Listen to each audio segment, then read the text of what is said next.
Good morning, students. Today we will discuss our next topic, that is center of mass of rigid body. Clear? That is the center of mass of a rigid body. Clear. Previous videos में हमने किया था centre of मास के बारे में पढ़ा था. Clear. वहां पे हमने कोऑर्डिनेट सिस्टम के अकॉर्डिंग स्ट्रेट लाइन के अलोंग, प्लेन के और सरफेस के अलोंग फाइंड आउट किया था कि अगर आपके पास लिमिटेड नंबर ऑफ पार्टिकल्स हैं, बॉडीज हैं, क्लियर, पार्टिकल्स हैं, तो उसका सेंटर ऑफ मास कैसे फाइंड आउट करते थे. जैसे हमने 2 पार्टिकल्स लेकर चले, 3 पार्टिकल्स लेकर चले, n पार्टिकल्स लेकर चले. क्लियर. उसके अकॉर्डिंग हमने उसका centre of mass find out किया था. आज हम फाइंड आउट करेंगे centre of mass rigid body का.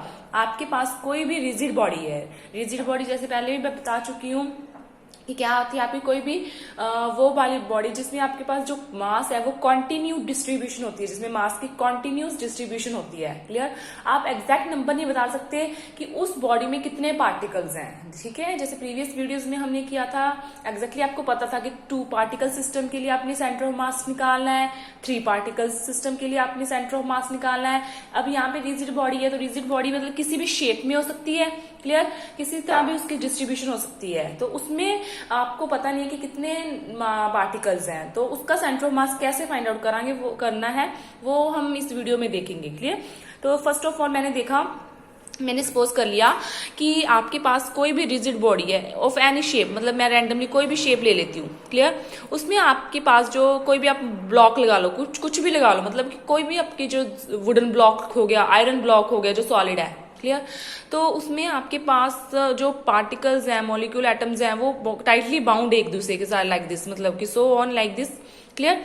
तो उसमें हमने मान लिया कि जो डेल्टा एम है, सपोज कर लो हमने कोई भी यहां से ले लिया मास, मान लो डेल्टा एम, ये छोटा सा पार्ट ले लिया जिसका मास कितना है आपका डेल्टा एम. डेल्टा किसके लिए डिनोट होता है? स्मॉल पार्ट के लिए. ठीक है, स्मॉल के लिए. तो डेल्टा एम मीन्स, अगर हम सिंपल एम लिखूंगी तो मीन्स मास बन जाएगा.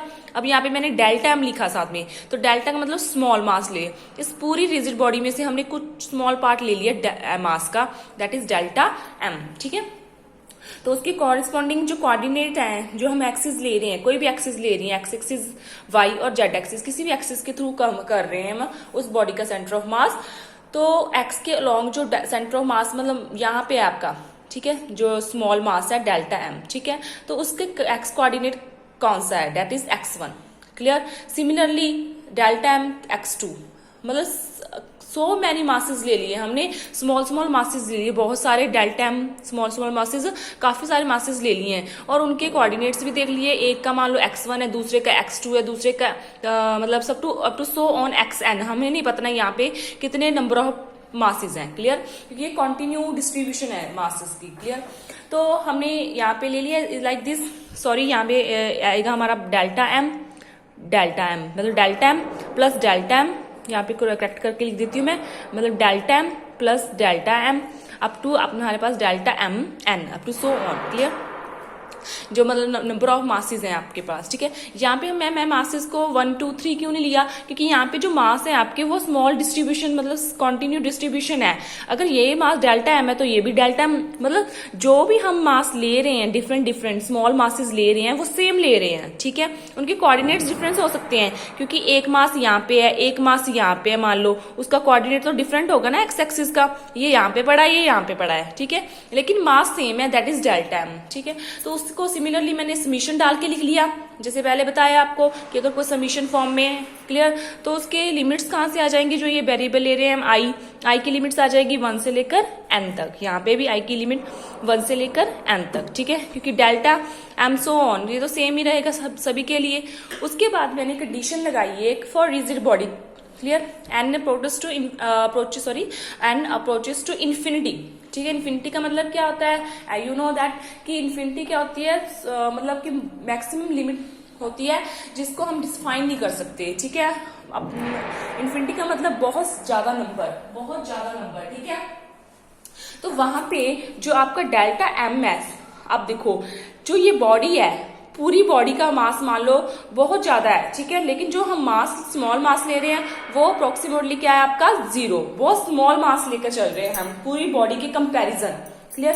सपोज वैसे ही सिंपल बता रही हूँ आपको एज कि कैसे ले रहे हैं. मान लो आपकी कोई भी बॉडी है वो 1000 kg की है. ठीक है, 1000 kg की है। और हम जो वो स्मॉल स्मॉल पार्ट लेकर चल रहे हैं वो ईच पार्ट मान लो 0.9 kg का लेकर चल रहे हैं। क्लियर? तो ये तो इसके कंपैरिजन बहुत ज्यादा छोटा है ना, तो अप्रोक्सीमेटली 0 के इक्वल ले सकते हैं इसके कंपैरिजन। कहाँ ये 1000 नंबर और कहाँ पर स्मॉल मास 0.9, ठीक है, 0.009 कुछ भी ले सकते हो, तो वो तो अप्रोक्सीमेटली 0 हो गया। तो एज अ एन इन्फिनिटी तो आपका डेल्टा एम कितना हो जाएगा, 0 हो जाएगा। क्लियर?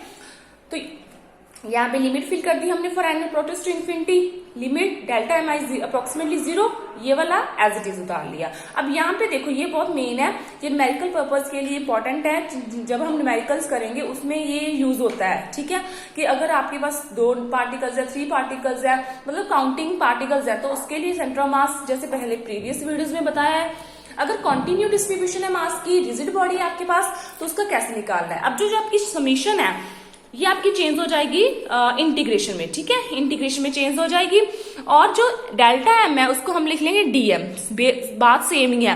ठीक है, डेल्टा एम और या फिर आप लिख सकते हो डीएम। ठीक है, डी दोनों का मतलब सेम ही है कि स्मॉल मास, डी का मतलब क्या होता है स्मॉल, लेकिन यहाँ पे हमने क्यों लिया, क्योंकि इंटीग्रेशन की जब हमने इंटीग्रेशन करते थे तो हमें एक यहाँ पे वो चाहिए कि किसके विद रिस्पेक्ट कर रहे हैं। ठीक है, तो यहाँ पे किसके विद रिस्पेक्ट करें, डेल्टा एम के। ठीक है, डीएम लिख लिया हमने यहाँ पे, और नीचे भी जब ये जो है आपके पास समीशन ये चेंज हो जाएगी इंटीग्रेशन में, और यहाँ पे जो आपका डेल्टा एम है वो कहाँ पे चला जाएगा, डीएम में। ठीक है, क्योंकि इंटीग्रेशन के विद रिस्पेक्ट ये यहाँ पे हम डी लिख देंगे। ठीक है, और एक्स के कोऑर्डिनेट सेम, क्योंकि यहाँ पे जब लिमिट ही ले ली है हमने तो हमने सिंपल इसको एक्स ले लिया, और जो इसके जो वो है मतलब कि हम लिमिट कहाँ से कहाँ तक जा रहे हैं, मतलब 0 से लेकर 1 तक जा रहे हैं, 0 से लेकर अप टू मतलब कितना नंबर है, मान लो 10 है, कहाँ तक जा रहे हैं, तो वो वाली लिमिट जो है वो हम यहाँ पे लिखेंगे, जो भी आपके रिक्वायर्ड होगा 0 से लेकर मान लो 10 तक, कि एक्स जो कोऑर्डिनेट है आपका वो 0 से लेकर 10 तक जा रहा है, तो वो जो आपकी लिमिट है वो हम यहाँ पे लिख सकते हैं। ठीक है, जिसके भी विद रिस्पेक्ट हम कर रहे हैं, मतलब यहाँ पे डीएम के विद रिस्पेक्ट करें तो इसकी लिमिट ले लेंगे हम कि जो आपका मास है किस तरह वेरी कर रहा है कंटिन्यू डिस्ट्रीब्यूशन में। ठीक है, तो आपकी ये फॉर्म आ जाएगी। और उसके आगे हमने क्या किया, जो डेल्टा एम है पूरा मास है, जब पूरे मास की हम इंटीग्रेशन करेंगे तो आपका पूरा मास आ जाएगा आपके पास जितना ऑलरेडी आपकी बॉडी है, क्योंकि हम स्मॉल स्मॉल पार्ट लेकर चल रहे हैं। जब उस स्मॉल स्मॉल पार्ट की इंटीग्रेशन करेंगे विद लिमिट्स तो वो आपकी टोटल मास के इक्वल आ जाएगा जो बॉडी का टोटल मास है। ठीक है, तो ये यहाँ पे फिल कर दिया, डेल्टा एम की जगह पर आपकी इंटीग्रेशन की जगह पर क्या आ जाएगा, m, तो क्या बन जाएगा आपके पास 1/m integration x dm। Similarly हमने y और z के लिए लिख लिया, एक ही बात है, y के लिए यहाँ पे y कोऑर्डिनेट आ जाएगा, मास तो सेम ही रहेगा ना, ये बॉडी तो एक ही है ना, मास तो वही रहेगा, बस कोऑर्डिनेट्स चेंज हो जाएगी, यहाँ पे x एक्सिस, यहाँ पे y एक्सिस और यहाँ पे z एक्सिस के लॉन्ग कोऑर्डिनेट्स चेंज हो जाएंगे, y आ जाएगा यहाँ पे और यहाँ पे z आ जाएगा। सिंपल है ना।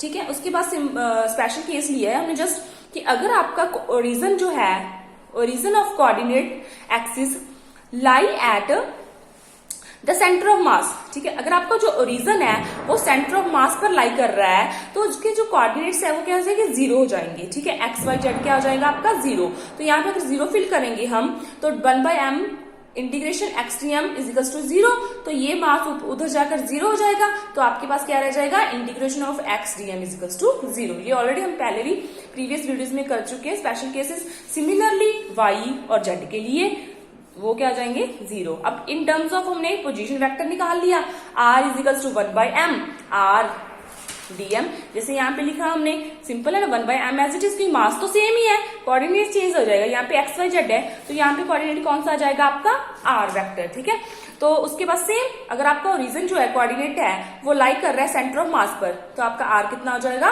0, r कोऑर्डिनेट 0 हो जाएगा, क्योंकि वो सेंटर ऑफ मास जो है वो ओरिजिन पर लाई कर रहा है। ओरिजिन के कोऑर्डिनेट्स कौन से होते हैं, 0 0 होते हैं, तो 0 is equal to 1/m r dm, तो ये उधर जाकर 0 हो जाएगा, तो आपके पास क्या रिजल्ट आ जाएगा, r dm is equal to 0। तो ये था आपका centre of mass about the rigid body, किस तरह फाइंड आउट करेंगे, सिंपल बेसिक नॉलेज थी। क्लियर, एक बार ओवरव्यू दे देती हूँ, बिल्कुल इजी है सभी के लिए। ठीक है, कोई भी डाउट हो तो पूछ लेना आप कभी भी। Okay, thank you.